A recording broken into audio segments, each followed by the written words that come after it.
Bonjour à tous et bienvenue aujourd'hui dans ce nouvel épisode du Point Littérature.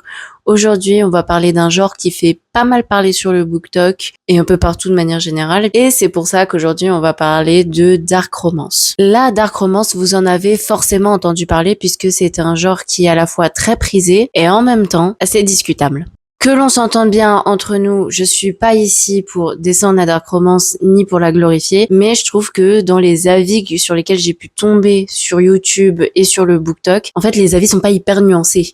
Et je trouve qu'à l'heure actuelle, c'est ce qu'il faut avoir en tête. Il faut avoir un petit peu plus de nuances. J'ai donc pris mon courage à deux mains, j'ai ouvert en grand mes paupières et j'ai téléchargé Captive sur ma liseuse. Bon, je tiens aussi à dire que j'ai lu Captive sur la liseuse, mais c'était également la première fois que je lisais un livre sur liseuse. Bon, ça m'a changé la vie, mais bref, je vous ferai une autre vidéo par rapport à ce sujet. Mais c'est la première fois que je lisais un livre de dark romance. J'ai donc lu Captive, le premier best-seller de Sarah Rivens, qui a été publié en 2023 aux éditions BMR. Édition BMR qui est un label de chez Hachette. Pourquoi est-ce que j'ai lu ce livre particulièrement ? Parce qu'il faut savoir que c'est encore à l'heure actuelle l'un des livres de dark romance les plus achetés et les plus lus dans le genre d'un dark romance, et même sur le marché de manière générale. C'est également pour moi celui qui a installé la dark romance au sein du grand public et qui lui a donc donné une certaine légitimité. Lorsqu'on parle aujourd'hui de dark romance, on ne peut pas ne pas penser à Captive. Mais pour bien comprendre ce qu'est la dark romance, on va parler plus en détail de Captive. Comme je le disais, Captive a été écrite par Sarah Rivens, une autrice algérienne âgée aujourd'hui de 25 ans. Elle a tout d'abord écrit sur des plateformes en ligne, et plus particulièrement Wattpad. Et c'est sur cette plateforme qu'elle a rassemblé une grande communauté de lecteurs en publiant Captive chapitre par chapitre. Captive, c'est l'histoire de Ella, une jeune femme qui a été vendue à un homme pas très sympa, en tant que captive. Bon, la vérité, c'est que la tante d'Ella l'a vendue en tant qu'esclave sexuelle, tout d'abord à un autre homme, je crois qu'il s'appelait John, et John ensuite l'a revendue au protagoniste dont je vais vous parler juste après. Elle a donc subi pendant des années et des années avec son premier possesseur, parce que c'est comme ça qu'on appelle le détenteur d'un captive.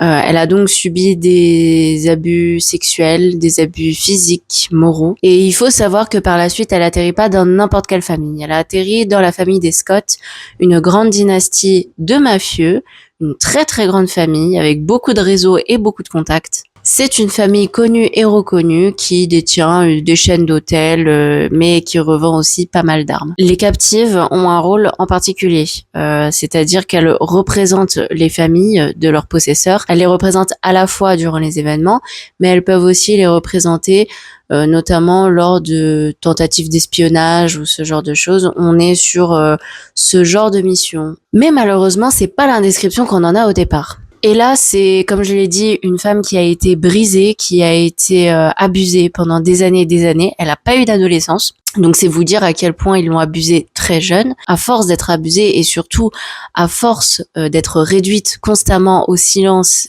elle a fini par croire que le rôle d'une captive, c'était principalement de subvenir aux besoins des clients de son possesseur. Parce que oui, du coup, son ancien possesseur, John, avait mis beaucoup de choses en place. Et en fait, c'était un proxénète, littéralement. Le livre s'ouvre donc sur une femme qui est terrorisée à l'idée d'aller chez sa nouvelle famille, chez son nouveau possesseur, et qui a peur que ce dernier soit pire que le précédent. Après, on peut pas dire que l'accueil qui lui a été fait chez les Scott l'ait beaucoup rassurée à l'origine. En fait, dès qu'elle pose le pied dans la maison, Asher s'oppose à sa présence ici.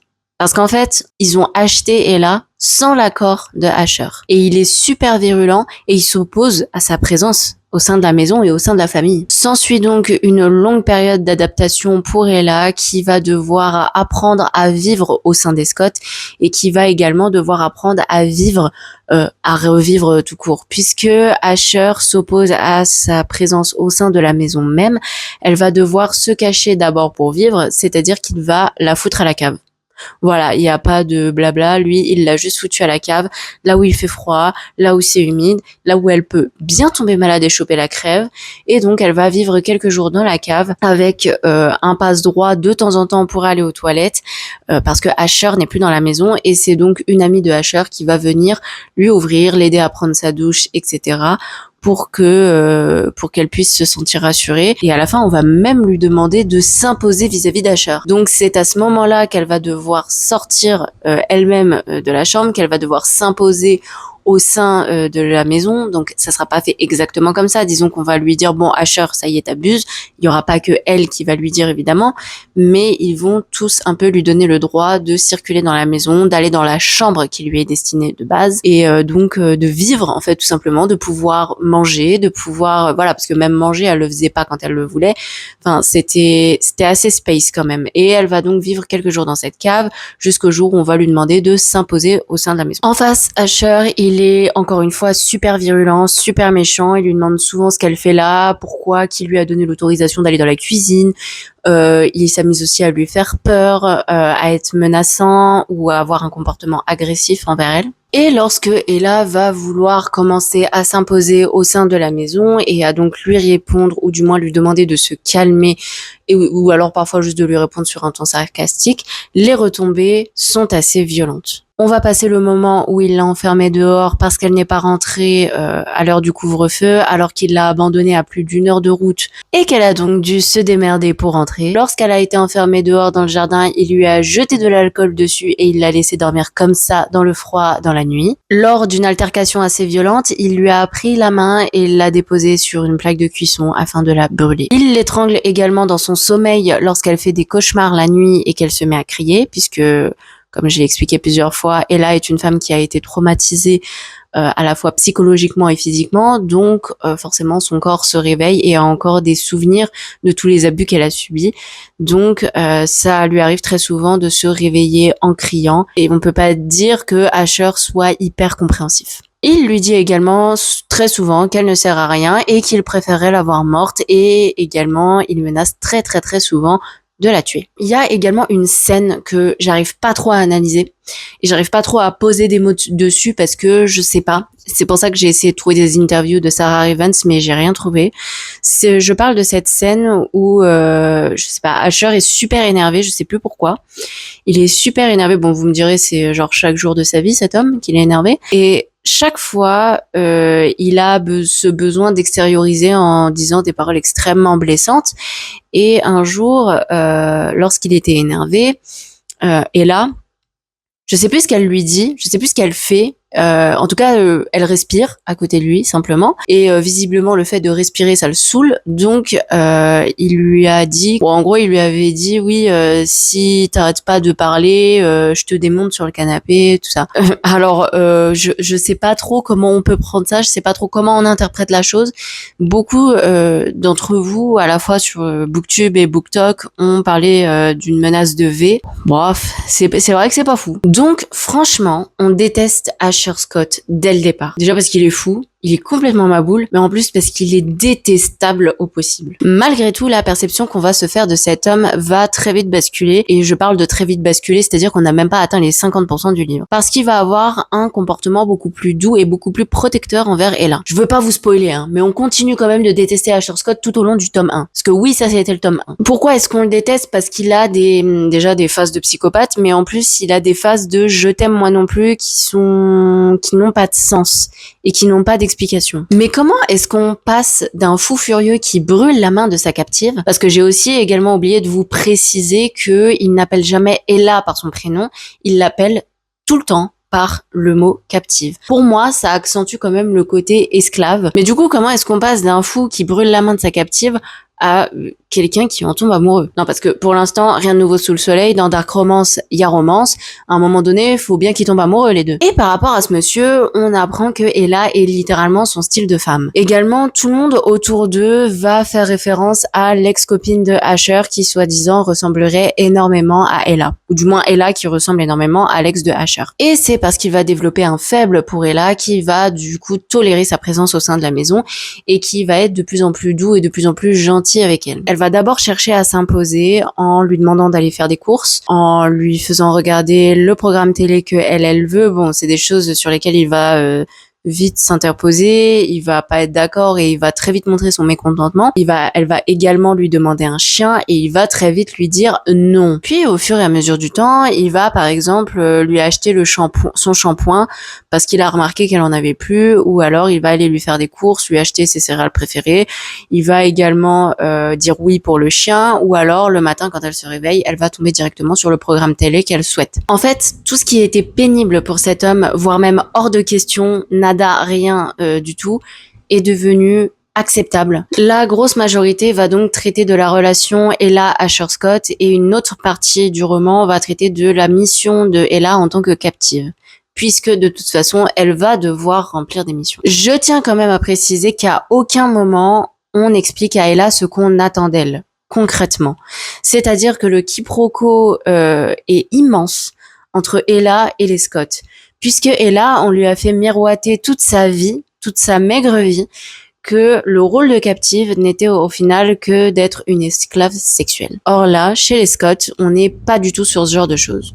On est au contraire sur le respect de la captive, on est sur le côté où les captives sont payées en temps et en heure, elles sont grassement payées, mais avec des missions qui impliquent et qui peuvent impliquer parfois le coût de leur vie. Pour vous dire, on lui explique même pas, et on nous explique même pas, à nous, lecteurs, ce que font les Scott, quels sont leurs trafics, quelles sont leurs activités. Ça, on l'apprend à presque à la toute fin du livre. Et pour moi, c'est quand même quelque chose qui est mis au second plan, alors que ça reste quand même important. Et ça reste important pour la compréhension de pas mal de choses. On va donc suivre l'émission de Ella, et notamment sa relation avec un certain William, qui sera très important dans la suite de l'histoire. Ah oui, j'ai oublié de vous prévenir, il y a des giga spoils, donc si vous voulez, vous me rejoignez plutôt à la fin de la vidéo. En fait, la relation entre Asher et Ella, elle va surtout basculer à partir du moment où un soir, il y a le cousin de Asher qui se balade et qui est un petit peu bizarre et qui en fait veut profiter d'Ella. Donc je pense que c'était une tentative de V. Ella se sent pas du tout rassurée. Ella, elle demande donc à Asher de rester dormir avec lui dans la même chambre, puisqu'il y a l'autre fou dehors qui traîne et qui à tout moment peut rentrer dans sa chambre, puisque c'est des chambres qui ne ferment pas à clé. Asher, même s'il est saoulé, fatigué et embêté, il reste quand même, il va dormir avec elle, et évidemment elle va faire des cauchemars. Bon, il va aussi envoyer bouler l'autre fou parce qu'il a quand même tenté de rentrer dans la chambre. Enfin du coup je sais pas comment il fait pas encore pour parler à son cousin, mais bref, ça c'est une autre histoire. Mais pourquoi je pense à ça, moi? C'est un psychopathe lui aussi. Malheureusement, elle va faire un cauchemar, elle va se mettre à crier, à s'agiter. Enfin au départ, elle a très peur de ça, donc elle va s'agiter, mais simplement de stress. Et c'est lui qui va la calmer avec un câlin, qui va l'aider à se détendre, à dormir, etc. On assiste à une scène de tendresse durant laquelle il va rester avec elle. Après son cauchemar, il va lui faire un câlin. Enfin voilà, grand prince finalement, après lui avoir brûlé la main. C'est une relation qui va doucement s'installer entre les deux, jusqu'au premier baiser entre les deux personnages. Pour Ella, c'est quelque chose de nouveau, c'est quelque chose qu'elle n'a jamais connu, puisque toutes les relations qu'elle a eues jusqu'ici ont été forcées. Par rapport aux relations avec le reste de la famille Scott, je parle ici de Kiara, qui est donc une amie ou la cousine, je sais plus, de Asher, avec qui elle va développer une grande amitié à force de faire des sorties shopping, etc., et qui va beaucoup la conseiller sur le caractère de Asher. Il y a également Ben, avec qui elle va développer une grande amitié, mais plus sur la fin du roman, puisque c'est à ce moment-là que tous les deux vont partir à la recherche de Asher lorsqu'il aura disparu pendant je sais pas combien de temps. Mais la relation avec les autres familles est plutôt correcte, même si personnellement je trouve qu'ils l'ont trop facilement abandonné aux mains d'un enfant capricieux. Bon, je vais également un peu zapper toutes les histoires de missions, etc., puisque en fait c'est beaucoup de rebondissements et beaucoup de non-dits qui ne servent pas vraiment à l'avancée du livre. C'est plus une intrigue de fond. Et pour le coup, ce que vous avez besoin de savoir, c'est que l'ex-petite amie d'Asher, qui est également son ex-captive, avec qui ça s'est très mal fini, l'a trahi avec son propre demi-frère. Voilà, c'est son demi-frère William. Mais Ella n'avait pas toutes ces informations-là lorsqu'on l'a un peu envoyé dans la gueule du loup, et ça, pour le coup, je trouve ça hyper dégueulasse. Et en fait, c'est à cause de William et de Isobel que le père de Asher a été tué. Donc voilà, c'est que des histoires de vengeance, des histoires de famille en fait, et Ella est un peu foutue dedans. On sait pas trop comment, on sait pas trop pourquoi. Et en plus, personne lui a expliqué. Et là, on a la scène finale, le climax du livre, le moment le plus important. C'est lorsque William s'introduit chez Asher et réussit à prendre le dessus et menace donc Asher de le tuer et va donc provoquer Ella de loin parce qu'elle se cache en fait dans la maison avec Ben.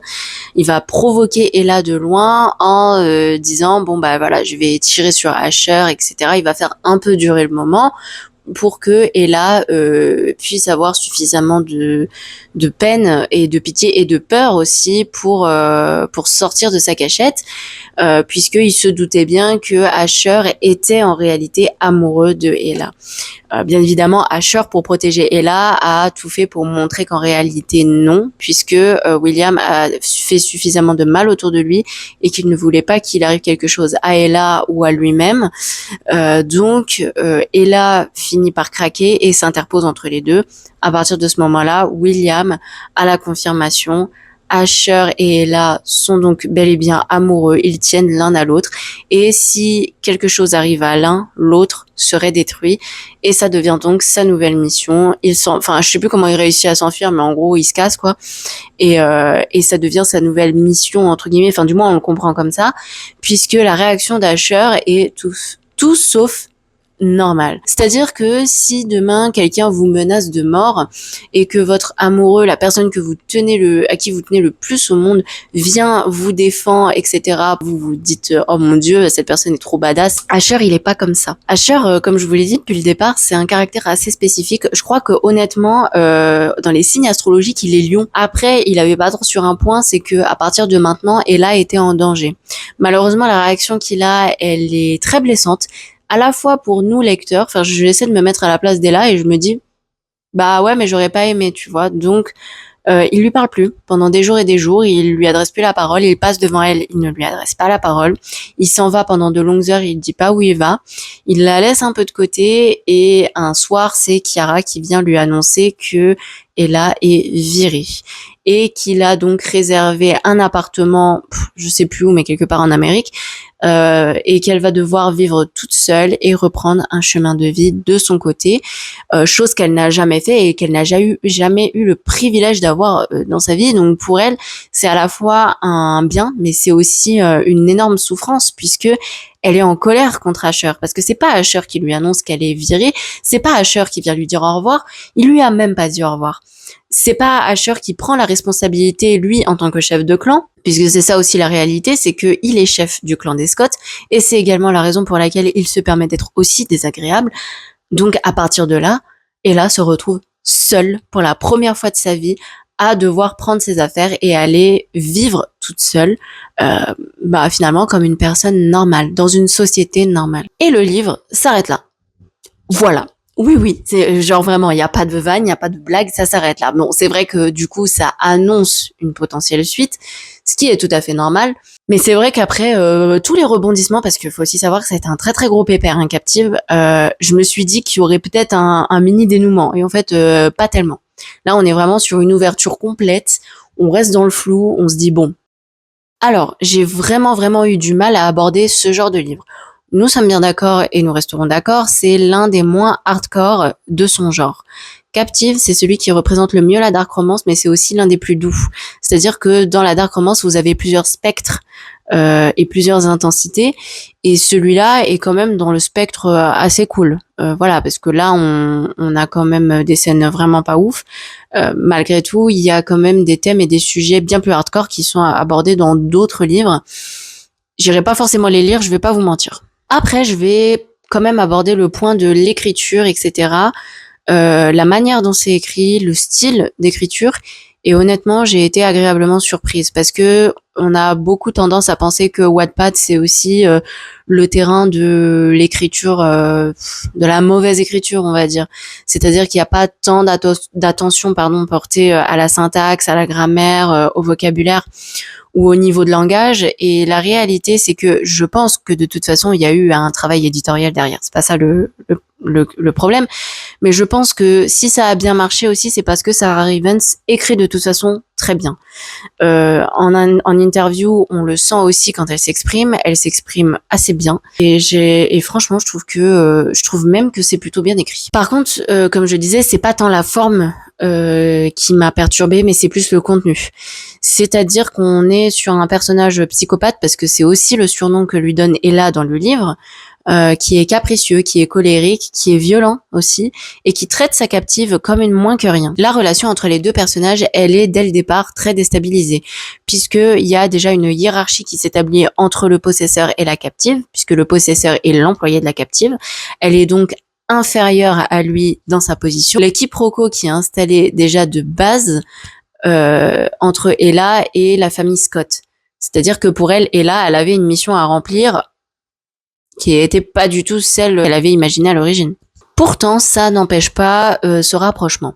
Et beaucoup parlent syndrome de Stockholm, qui est donc le fait de tomber amoureux de son agresseur. On est un peu dans cette dynamique-là, je trouve. Après, encore une fois, ça reste que mon avis, mais je trouve que de par le fait que la relation a été déstabilisée de base, forcément, le fait qu'elle tombe amoureuse, ça pose des questions sur l'origine, la nature de la relation. Après, la psychologie des personnages est pas non plus hyper développée. On n'est pas sur quelque chose d'hyper profond. Donc, est-ce qu'on parle vraiment du syndrome de Stockholm? Ça, c'est à chacun d'en juger. Moi, personnellement, je trouve que oui. Après, on cerne assez vite le caractère de Asher, puisque on comprend qu'il est exécrable de par le fait qu'il ait subi beaucoup de violence lorsqu'il était petit. Et quand je parle de violence, je parle principalement du fait qu'il ait perdu son père d'une manière assez tragique. On parle également du fait qu'il devait porter tout un clan de mafieux sur ses épaules de très très jeune, qu'il a dû affronter son demi-frère, que sa mère l'a trahi, etc. Ça n'empêche en rien qu'on doit pas torturer sa captive, mais on comprend assez vite que psychologiquement, lui non plus, il tombe pas très bien. Et du coup, il y a des choses dans le livre, des éléments sur lesquels les esprits les plus rigides ne pourront pas passer au-dessus. Et ça, c'est un peu mon cas. Et j'ai vraiment du mal à me dire que la personne, donc Ella, arrive à tomber amoureuse d'une personne qui lui a fait du mal. Mais je vais arrêter, parce que la trope avec le mafieux qui tombe amoureux d'une femme, etc. Enfin, qui tombe amoureux tout court, ça me dérange pas dans les faits. En revanche, ça me dérange à partir du moment où c'est la personne qui a été maltraitée dont il tombe amoureux. Et je vais aussi débunk une idée reçue, c'est que dans Captive, il y a très peu de smut. Vraiment, j'en ai beaucoup plus trouvé dans Hadès et Perséphone, qui est donc de la new romance. J'en ai beaucoup plus trouvé dedans que dans Captive. Encore une fois, et je vais me répéter, la dark romance, ce n'est pas pour tout le monde et n'importe comment. Mais on ne dit pas non plus à la dark romance. Je veux dire, il y a tellement de genres problématiques il y a tellement de genres qui sont à la croisée des chemins et qui jouent plus ou moins avec la morale. Je veux dire, on peut pas bannir ce genre de choses non plus. En revanche, je pense qu'il faut vraiment que ce soit destiné à un public averti et que chacun aussi prenne ses responsabilités. J'ai également tenté de chercher des interviews de Sarah Rivens. Bon, j'en ai trouvé que très peu et ça traitait surtout de Lake Stone, puisqu'elle a sorti le tome 2 il y a pas très longtemps, mais il y a pas tellement de choses sur Captive. Je suis étonnée parce que pourtant ça a été vraiment un best-seller et je suis quand même étonnée qu'on lui ait pas donné la parole, d'autant plus et au vu de toutes les polémiques que ça a engendré. Parce que j'ai tenté d'essayer de comprendre pourquoi la dark romance, qu'est-ce que ça apporte à la fois à la personne qui écrit, mais également ce que ça peut apporter au lecteur. Et je n'ai vu que 2 raisons qui peuvent éventuellement expliquer la naissance de la dark romance. Déjà, on peut se dire que c'est peut-être pour dénoncer finalement les violences sexistes et sexuelles. On peut également se dire que c'est pour dénoncer les relations toxiques. On peut se dire que c'est pour dénoncer les personnes souffrant du syndrome de Stockholm, pour un peu en parler, pour sensibiliser. Le fait est que je ne vois pas pourquoi. Je ne vois pas comment, surtout à travers cette histoire, on peut le dénoncer. Puisque de toute façon, et à chaque fois que Asher va faire quelque chose, Ella va trouver quelque chose pour entre guillemets le pardonner, ou va se dire que c'est parce qu'il a subi telle ou telle chose. et il y a rien de plus. Je veux dire, on n'est pas sur une remise en question.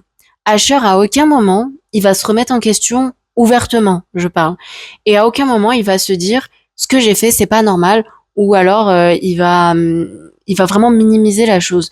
Donc je vois pas en quoi ça c'est fait pour dénoncer ou pour sensibiliser à ça. La deuxième raison, ce serait pour la romantiser et ce serait forcément l'option la moins cool. Ce serait évidemment pour jouer avec la morale, jouer avec l'éthique.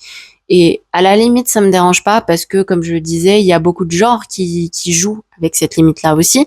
J'ai fait la vidéo sur le true crime et je trouve que c'est exactement le même procédé. On joue avec la morale et avec l'éthique quelque part, même si le true crime malheureusement parfois empiète un petit peu sur la morale.